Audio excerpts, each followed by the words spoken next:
en este tipo de cuestiones siguen siempre haciendo lo mismo, y es, la trampa es mirar la medida propiamente dicho, sino que hay que mirar lo más general. Lo primero que hay que comprender es que el cepo como método es inmoral, porque básicamente implica una restricción a las libertades individuales y a la libertad de disponer del fruto de tu trabajo. Es decir, si vos trabajás y te ganás tu dinero honestamente, uno tendría que poder disponer del mismo libremente. Claro, Bueno, el gobierno dice no. Vos vas a comprar solo lo que yo te dejo que compres. Si vos querés comprar dólares, yo no te voy a dejar comprar más que $200. Es más, y si vos gastás cosas que son en dólares, como no vas a gastar más de $200, en realidad vas a acumular y solamente vas a poder comprar físico el remanente nada más. Lo primero que hay que entender es que es una medida autoritaria, es una medida que restringe las libertades individuales. Pero además es una medida que se construye, se diseña básicamente para aumentar la base imponible del impuesto inflacionario. Es decir, que para que vos no puedas comprar dólares, que te quedes en pesos y en ese sentido, digamos, ampliar la base del impuesto inflacionario, porque la base del impuesto inflacionario es la demanda de dinero. Donde el impuesto inflacionario tiene varios problemas, no solo que es un impuesto altamente regresivo y que golpea sobre los sectores más vulnerables de la sociedad, claro.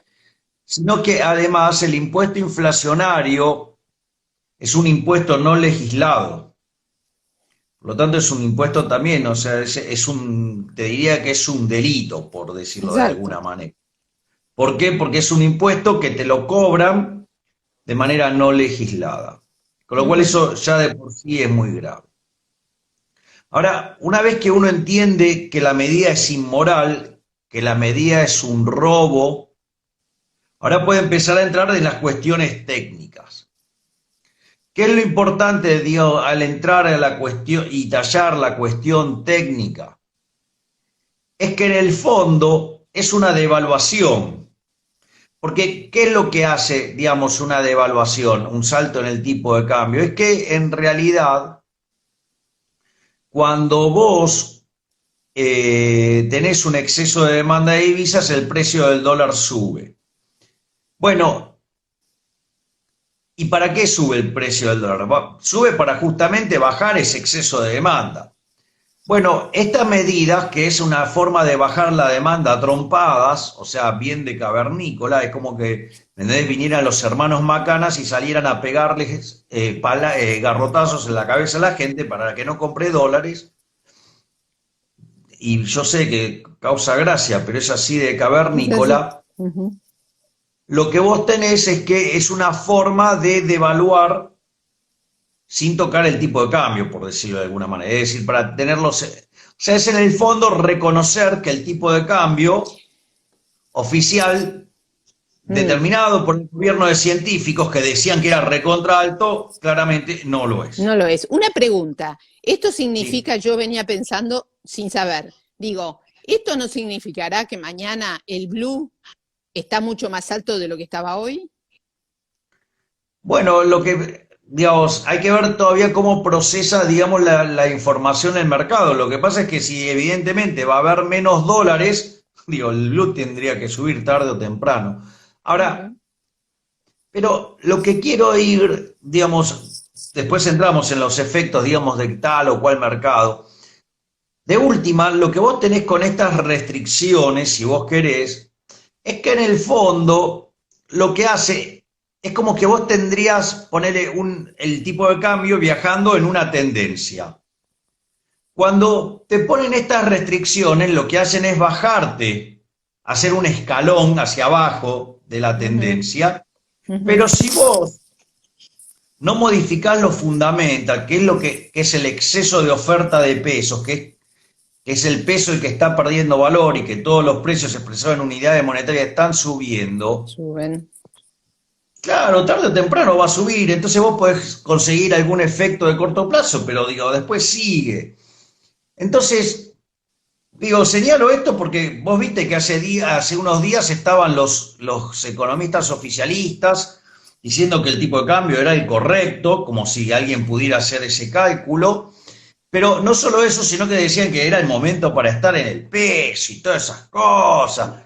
Y la realidad es que vos acabás de tener una devaluación, obvio, claro, no lo ves en el tipo de cambio, pero digo, poner una restricción más. Es decir, la cuenta es, che, escuchame una cosa, si vos le levantás las restricciones, ¿cuál es el tipo de cambio? ¿Más alto o más bajo? Listo, digo, o sea, no resiste ningún Claro, análisis. no resiste. O sea, digo, se volvieron a equivocar. El día que vos pones una restricción es porque, digo, claramente se volvieron a equivocar. Lo que pasa es que el problema acá es la gente del equipo económico. Digo, la señora Cecilia Todesca y el señor Culfas creen que ellos saben cuál es el tipo de cambio de equilibrio de la economía. Exacto. Entonces, digamos, ellos agarran y determinan cuál es. Entonces, y como la realidad no les da la razón, lo resuelven a garrotazos. Ese es otro de los problemas. Después, cuando hablan de un plan y todas esas cosas, siempre los planes de estabilización o el plan que vos hagas, tiene que tener justamente una cuestión que haga a la confianza. Ahora la pregunta es, digo, igual debería ser consistente, cosa que este plan no es, ¿no?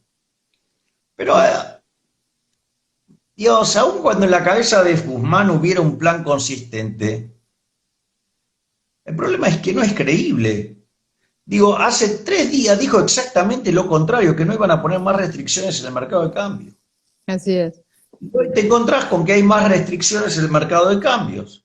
Es decir, te volvió a mentir, es un mentiroso sistemático. Compulsivo. Con lo cual, claro, compulsivo, esa me gustó más. No Entonces, puede, me no puede parece que, evitarlo.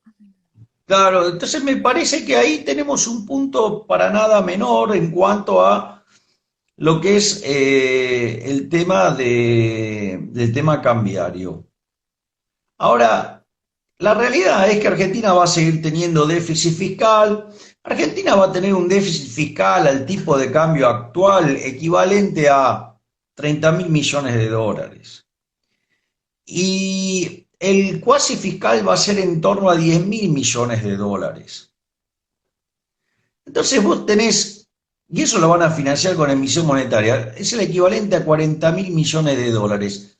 Vos además tenés pasivos monetarios entre base monetaria y LELIX por 70.000 millones de dólares. Entonces tenés 110.000 millones de dólares de un lado contra las reservas, que es Bueno, que eso te dado estas quería decir. restricciones yo me imagino que deben estar tendiendo a cero. A Entonces, cero, ¿cuál ese es es el el tipo problema. de... Se han quedado sin nada.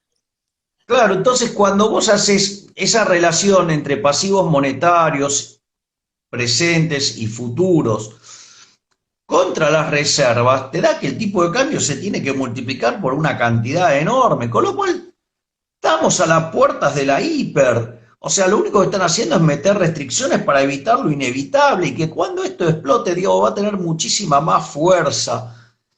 De hecho, fíjate, el dato de inflación que viene va a estar en torno al 3%. Ujú. Ahora, 3%, pero con el 70% del índice frisado, eso es una inflación de 10. Eso anualizado te da 210%, 215. O sea, Hiper, estamos en hiper. hiper, estamos en hiper. O sea, ¿sabes cuándo se va a dar cuenta la gente? Cuando abran la cuarentena y la gente empiece, digo, que va a ser tremendo, porque cuando la gente se dé cuenta, tome un orden de magnitudes de lo empobrecida que está, esto se va a poner muy feo. Porque una cosa es que vos estés encerrado en tu casa, comiendo, tomando cosas que están alineadas con el tipo de cambio oficial, Ujú. y otra cosa tenés además las tarifas pisadas, tenés precios controlados para los bienes de primera necesidad que estás consumiendo hoy. Entonces vos no te das cuenta de lo que está pasando y en el resto de las cosas, como vos no vas a estar gastando, no te das cuenta de lo empobrecido que estamos. Y entonces cuando alguien tome, cuando caiga el velo, Mm. digo, va a quedar en evidencia el empobrecimiento que hemos tenido y eso, digamos, va a ser muy fuerte. Y cuando Ujú. además hagas eso, no solo que vas a tener conciencia de eso, sino que además los precios se van a empezar a mover. Entonces, cuando tengas esa situación, verdaderamente, yo creo que va a estar muy complicado.